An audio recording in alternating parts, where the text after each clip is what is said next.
অষ্টম শ্রেণীর ভাই বোনেরা, তোমাদের আগের ভিডিওতে আমি আলোচনা করেছিলাম মেঘ সৃষ্টির প্রক্রিয়া। তো সেই মেঘ থেকে কিভাবে বৃষ্টিপাত হবে সেটা আজকে আমি আজকের ভিডিওতে বোঝাবো। দেখো, প্রথমেই তোমাদের বইয়ে যে মেঘ সৃষ্টির প্রক্রিয়াটা পড়তে বলেছিলাম তারপরেই আছে অধঃক্ষেপণ।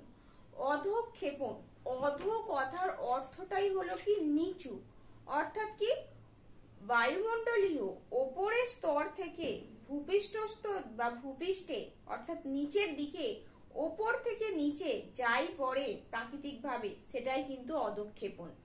এই অধঃক্ষেপণের মধ্যে সেটা বৃষ্টিপাত হলো আমাদের প্রধান অধঃক্ষেপণ, যেখানে জল তরল রূপে ভূপৃষ্ঠে পতিত হয় এবং অনেক সময় জলের কঠিন রূপ যেটাকে আমরা শিলাবৃষ্টি বলি সেটিও কিন্তু এই অধঃক্ষেপণের অন্তর্গত। তো তোমাদের যে সিলেবাসে যেটা আছে বৃষ্টিপাতের প্রকারভেদ 3 প্রকার, পরিচলন, শৈলোৎক্ষেপ আর ঘূর্ণিবৃষ্টি। তো আজকে আমি তোমাদের এখানে পরিচলন বৃষ্টিপাত কিভাবে হয় সেটা আলোচনা করব।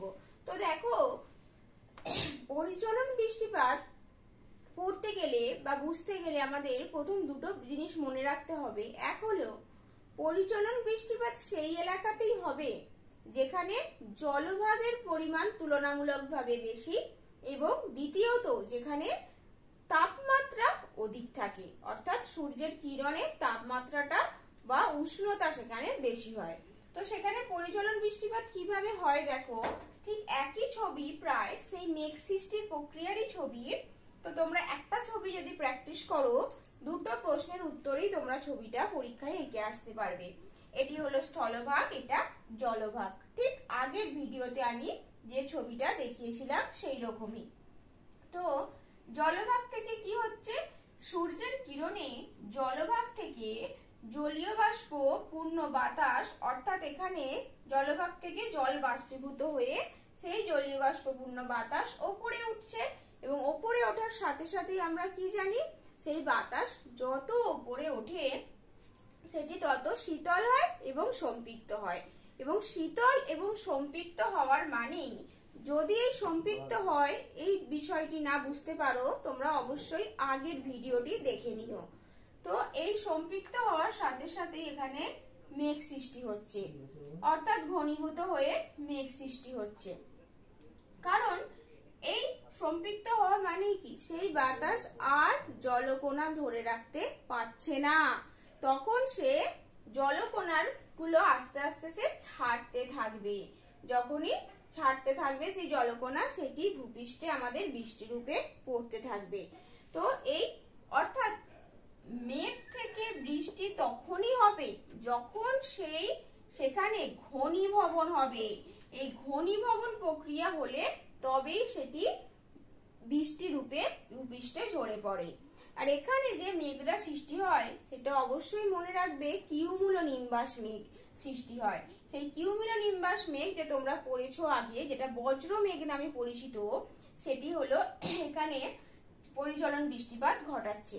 এবং এই পরিচলন বৃষ্টিপাত যেটা বিশেষত দেখা যায় নিরক্ষীয় অঞ্চলে, এবং নিরক্ষীয় অঞ্চলে যা প্রতিদিন সাধারণত বিকালে 4টের দিকে এই পরিচলন বৃষ্টিপাত দেখা যায়, যেটাকে আমরা 4 o'clock রেনও বলে থাকি।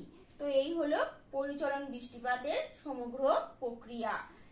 কিছুই নয় ব্যাপারটা, শুধু আমাদের দুটো জিনিস মাথায় রাখতে হবে। সূর্যের কিরণে জলভাগ থেকে বাষ্পীভবন হবে, অর্থাৎ জলীয় বাষ্পপূর্ণ বাতাস ওপরে উঠবে, ওপরে ওঠা মানে শীতল হবে, শীতল হওয়া মানে সেটা ঘনীভূত হবে, সম্পৃক্ত হবে এবং মেঘ থেকে জলকণা যে থাকছে সেই মেঘের জলকণাগুলো আর ধরে রাখতে পারবে না, সেই জলকণাগুলো বৃষ্টি রূপে ভূপৃষ্ঠে নেমে আসবে। এই হলো সমগ্র পরিচলন প্রক্রিয়া। এবং যদি তোমাদের এর পরেও কারোর কোনো জায়গা বুঝতে অসুবিধা থাকে সেটা আমাকে অবশ্যই কমেন্ট করে জানিও, এবং আমার ভিডিওটি কেমন লাগলো সেটিও অবশ্যই তোমরা জানিও। এবার আমি বলি যে এই পরিচলন বৃষ্টিপাতটা তোমরা পড়বে কোথা থেকে।